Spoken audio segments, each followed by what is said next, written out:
ये दिन था 2 जुलाई 2024 का, जब यूपी के हाथरस में एक बहुत बड़ी भीड़ इकट्ठा हुई सत्संग के लिए। और इस कार्यक्रम का आयोजन हाथरस से ईटा की तरफ जाने वाले रास्ते में जीटी रोड के किनारे फुलरई के पास किया गया था। कार्यक्रम में आने वाले हजारों की संख्या में भक्तों को देखते हुए इस सत्संग को 100 बीघा जमीन खाली खेत में किया गया था और इसके साथ ही इन हजारों लोगों के लिए खाने पीने की व्यवस्था भी की गई थी। इस कार्यक्रम में यूपी के साथ साथ दिल्ली और हरियाणा से भी काफी भारी संख्या में लोग पहुंचे थे। वहां के स्थानीय लोगों ने बताया कि जिस जमीन पर इस कार्यक्रम का होना था, हाल ही में हुई बारिश की वजह से वो जमीन दलदली हो गई थी। इस दलदली मिट्टी के होने के कारण अब लोगों के यहाँ पर फिसलने का खतरा था और सड़क और खेत के बीच में भी फिसलन भरी ढलाने थी, क्योंकि बहुत जल्दबाजी में इन खेतों को आयोजन के लिए तैयार किया गया था और इन खेतों से अभी ही फसलों की कटाई हुई थी। फसल कटने के बाद खेत खाली था और पूरी तरीके से सपाट नहीं था और इस चीज का ध्यान आयोजन करने वालों ने दिया नहीं। और जब बाबा अपने सत्संग को खत्म करके तकरीबन 1:30 बजे दोपहर को वहां से निकलते हैं तो अचानक से उसे देखने के लिए और उसकी धूल छूने के लिए वहां पर लोगों की भीड़ टूट पड़ती है। इस बाबा का नाम था नारायण साकार हरि उर्फ भोले बाबा और इस सत्संग में आने वाले लोगों की संख्या तकरीबन 2.5 लाख बताई गई है। अब देखते ही देखते लोगों में भगदड़ मच जाती है। पानी और कीचड़ होने की वजह से वहां पर फिसलन होने लगती है और इसी फिसलन की वजह से लोगों की बेकाबू भीड़ एक दूसरे को रौंदते हुए आगे बढ़ती है। ये भगदड़ इतनी भीषण थी कि देखते ही देखते 100 से ज्यादा लोगों की मौत हो जाती है। इस हादसे से पहले गर्मी से बचने के लिए लोगों के लिए इस पंडाल में कोई भी उचित व्यवस्था नहीं की गई थी। लोग सीधे सूरज की रोशनी के गर्मी से पहले से ही परेशान थे। लोग अपनों से बिछड़ गए और हर तरफ चीख और पुकार सुनने को मिल रहा था। जब तक जिला प्रशासन की तरफ से राहत और बचाव की शुरुआत की जाती, तब तक हर तरफ लाशें ही लाशें बिछ चुकी थी। अब सवाल ये उठता है कि जिस बाबा के सत्संग में लाखों लोगों की तादाद में भीड़ जमा हो गई थी, आखिर ये बाबा है कौन और ये बाबा कैसे बना? चलिए आइए जानते हैं इसकी पूरी हिस्ट्री। यूपी के हाथरस में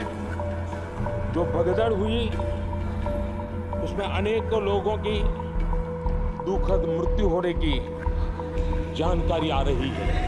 यूपी के एक गांव में एक व्यक्ति के 3 बच्चे पैदा होते हैं और इन्हीं तीनों में से एक का नाम होता है सूरजपाल सिंह जाटव। अब यही सूरजपाल सिंह जाटव अपनी पढ़ाई लिखाई कंप्लीट करके किसी तरह से यूपी पुलिस के कांस्टेबल में लग जाता है। यूपी पुलिस में काम करने के दौरान इसका प्रमोशन होता है और ये बनता है एएसआई। और एएसआई बनने के बाद इसकी आखिरी पोस्टिंग होती है आगरा में। ये वक्त था 1997 या 98 का, जब इसी दौरान एक लड़की सूरजपाल सिंह जाटव के ऊपर अपने यौन शोषण का आरोप लगाती है, जिसके बाद इसके ऊपर एफआईआर होती है और इसे अरेस्ट कर लिया जाता है। ये मामला जाता है कोर्ट में, जिसके बाद इसे जमानत मिलती है और उसी दौरान इसे यूपी पुलिस से सस्पेंड कर दिया जाता है। यूपी पुलिस से सस्पेंड होने के बाद कुछ बचा नहीं तो इसने अपना नया नाम रखा और नाम रखा नारायण साकार हरि। अब बाबा बनने के बाद ये लोगों से बोलता कि इसके डायरेक्ट कॉन्टेक्ट भगवान से है और इसने अपना सत्संग लगाना शुरू कर दिया अपने आगरा के घर से ही। उस आगरा के छोटे से मकान से इन्होंने अपनी दुकान चालू की और लाखों लोगों ने इन पर विश्वास करना चालू कर दिया। और आज बाबा के पास अपने सेवादार और प्राइवेट आर्मी भी मौजूद है। और आपको जानकर ये हैरानी होगी कि तकरीबन 23 साल पहले इसी बाबा को दोबारा एक केस में गिरफ्तार किया गया था और वजह थी कि अपने ही गोद ली हुई बेटी को दोबारा से जीवित करने की अपने ही जादुई शक्ति से।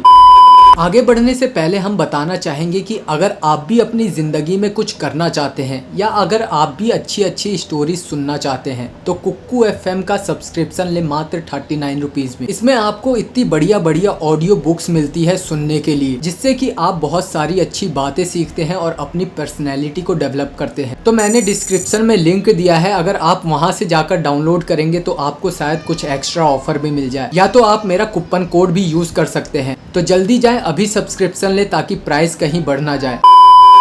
बताया गया कि सूरजपाल की कोई संतान नहीं थी, जिसकी वजह से उसने अपनी ही भतीजी को गोद ले लिया था जो कि कैंसर से पीड़ित थी। और एक दिन लड़की बेहोश हो गई, जिसके बाद सूरजपाल के चाहने वालों ने ये दावा किया कि पाल अपने चमत्कार से इसे ठीक कर देंगे। लेकिन लड़की कुछ समय बाद होश में आई, लेकिन उसके बाद ही उसकी मौत हो गई। अब लड़की की मौत के बाद लड़की के शव को शमशान ले जाया गया, लेकिन यहाँ पर भी सूरजपाल के चाहने वाले ये दावा कर रहे थे कि अभी बाबा आएंगे और अपने जादू से इस लड़की को ठीक करेंगे। और इसी दौरान वहाँ पर हंगामा शुरू हो गया, जिसके बाद पुलिस वहाँ पर पहुँचती है और लाठी चार्ज कर देती है, जिसके बाद सूरजपाल और उसके 6 सेवकों को गिरफ्तार किया गया। लेकिन बाद में सबूतों की कमी की वजह से उसे अदालत से जमानत मिली। अब बात यहाँ पर सिर्फ इन बाबाओं की नहीं है, बात उन देश के मासूम लोगों के लिए है जो कि अपनी दिक्कतों को लेकर एक छोटी सी उम्मीद में भी इन बाबाओं के पास जाते हैं ताकि उनकी हालत और उन्हें जो भी दुख है उनसे उन्हें निजात मिले। लेकिन किस तरह से ये लोगों के मासूमियत का फायदा उठाते हैं। लेकिन इस हादसे के दौरान बाबा को चाहिए था कि वो लोगों की मदद करे। बाबा में इतनी ही शक्तियां हैं तो मर गए लोगों को आकर वापस से जिंदा करे। और अगर इस बाबा के भगवान से डायरेक्ट कांटेक्ट थे तो क्या भगवान ने उन्हें इस हादसे के बारे में नहीं बताया? कहीं ना कहीं ये हमारे देश के लोगों की भी कमजोरी है जो कि ऐसे बाबाओं पर आसानी से विश्वास कर लेते हैं। अगर आप लोगों को बाबाओं को मानना ही है तो प्रेमानंद जी महाराज जैसे बाबाओं को मानिए जो अच्छे प्रवचन देते हो, अच्छी बातें बताते हो, ना कि कोई जादू दिखाते हो। अब कौन सही है कौन गलत ये सारी चीजें डिसाइड आप करें, क्योंकि आप ज्यादा बेहतर जानते हैं। वीडियो अगर अच्छा लगा हो तो लाइक करें और चैनल को सब्सक्राइब करना ना भूलें।